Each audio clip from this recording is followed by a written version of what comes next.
ಎಲ್ರಿಗೂ ನಮಸ್ಕಾರ. ಇದೇನು ಟಾರ್ ರೋಡ್ ನೋಡ್ತಾ ಇದ್ದೀರಾ ನೀವು? ಇದು ಕೊಂದ್ಕೊಂಡಿರೋಂಥ ಜಾಗನೇ ಇದು 23 ಕುಂಟೆ. ಇದಕ್ಕೆ ಬಂದು ನಿಮಗೆ ನಾರ್ತ್ ಫೇಸಿಂಗ್ಗೆ 100 ಅಡಿ ಮೇಲೆ ಬರುತ್ತೆ ಟಾರ್ ರೋಡ್ಗೆ. ಇದ್ರ ಫೇಸಿಂಗು ಈಸ್ಟ್ ಫೇಸಿಂಗು ರೋಡ್ ಇದೆ. ಇದು ಬಂದು ನಕಾಶೆ ರೋಡ್. ಇದು ನಿಮಗೊಂದು 20 ಅಡಿ ನಕಾಶೆ ರೋಡ್ ಬರುತ್ತೆ ನೋಡಿ. ಈ ಸ್ಲ್ಯಾಬ್ ಹಾಕಿದ್ದಾರೆ ನೋಡಿ. ಈ ಸ್ಲ್ಯಾಬು ಜಾಸ್ತಿನೇ ಬರುತ್ತೆ, ಸಾರಿ 35 ಅಡಿವರೆಗೂ ಬರುತ್ತೆ. ಸ್ಲ್ಯಾಬ್ ಹಾಕ್ಕೊಂಡಿರೋದು ಒಂದು 20 ಅಡಿ ಬಿಟ್ಕೊಂಡಿದ್ದಾರೆ ಅಂದ್ಕೊಳ್ಳಿ ಈ ಜಾಗನ. ಇದು ಮಾವಿನ ತೋಟ. ಇದು ನಿಮ್ಗೊಂದು 15-20 ಮಾವಿನ ಮರಗಳು ಬರುತ್ತೆ ಈ ಜಾಗದಲ್ಲಿ. ಇದು ಬಂದು ಕೆಂಪು ಭೂಮಿ ನೋಡಿ. ಇಷ್ಟಕ್ಕೆ ಇದು ಕ್ಯಾಮ್ರಾದಲ್ಲಿ ಅಷ್ಟು ಕ್ಲಾರಿಟಿ ಬರೋಲ್ಲ, ಕೆಂಪು ಮಣ್ಣು ಅಂತ. ಕಣ್ಣಲ್ಲಿ ನೋಡಿದ್ರೆ ಗೊತ್ತಾಗುತ್ತೆ. ಒಳ್ಳೆ ಜಾಗ ಇದು. 23 ಕುಂಟೆ ಸ್ಕ್ವೇರ್ ಆಗಿದೆ. ಯಾರಾದರೂ ಊರ ಪಕ್ಕ ಜಾಗ ಬೇಕು ಅನ್ನೋರು, ಒಂದು 25 ಕುಂಟೆ 30 ಕುಂಟೆ ಜಾಗ ಬೇಕು, ಚಿಕ್ಕದಾಗಿ ಒಂದು ಮನೆ ಕಟ್ಕೊಂಡಿರ್ತೀನಿ ಅನ್ನೋರಿಗೆ ಒಳ್ಳೆ ಜಾಗ ಇದು ನೋಡಿ. ಊರು ಪಕ್ಕದಲ್ಲೇ ಇದೆ ನೋಡಿ. ನಿಮ್ಗೆ 100 ಅಡಿನೂ ಇಲ್ಲ, 50 ಅಡಿ ಪಕ್ಕನೇ ಊರು.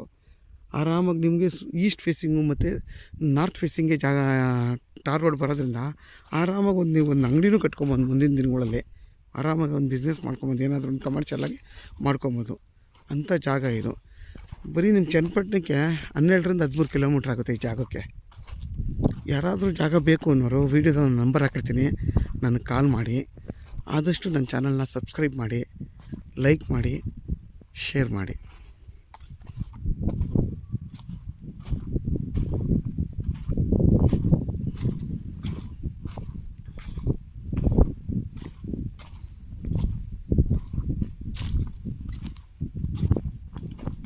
ನೋಡಿ ಊರು ಪಕ್ಕದಲ್ಲೇ ಇದೆ.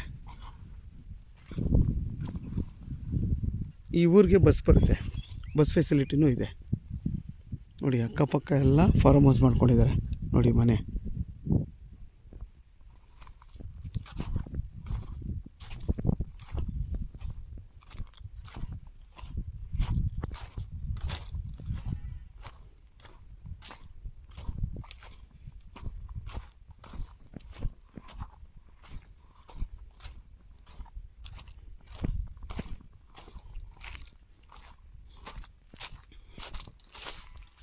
ನೋಡಿ ನಿಮ್ಗೆ ವಾಟರ್ ಸೋರ್ಸ್ ಏನೂ ತೊಂದರೆ ಇಲ್ಲ ಅನ್ನೋಕ್ಕೆ ಕಾರಣ ಅಲ್ಲೊಂದು ದೊಡ್ಡ ಕೆರೆ ಇದೆ. ಇದರಿಂದ ಒಂದು ಅರ್ಧ ಕಿಲೋಮೀಟ್ರು ನೀವು ಬೇಕಾದರೆ ಅಲ್ಲಿಂದ ಒಂದು ಮೋಟ್ರ್ ಇಟ್ಕೊಂಡು ಅಲ್ಲಿಂದ ಬೇಕಾದ್ರೆ ನೀರು ಬೇಕಾದ್ರೆ ನೀವು ತಗೋಬೋದು. ಇಲ್ಲಪ್ಪ ನಾನು ಬೋರ್ ಹಾಕೋತೀನಿ ಅಂದರೆ ಬೋರು ಹಾಕೊಬೋದು. ವಾಟರ್ ಸೋರ್ಸ್ಗಂತೂ ತೊಂದರೆನೇ ಇಲ್ಲ. ಚನ್ನಪಟ್ಟಣ ತಾಲೂಕಲ್ಲಿ ವಾಟರ್ ಸೋರ್ಸ್ಗೆ ಒಳ್ಳೆ ನೀರು ಬರುತ್ತೆ.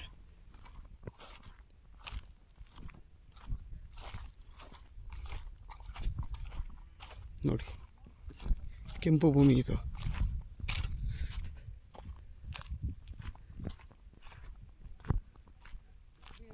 ನೋಡಿ ಟಾರ್ ರೋಡ್ ಪಾಯಿಂಟು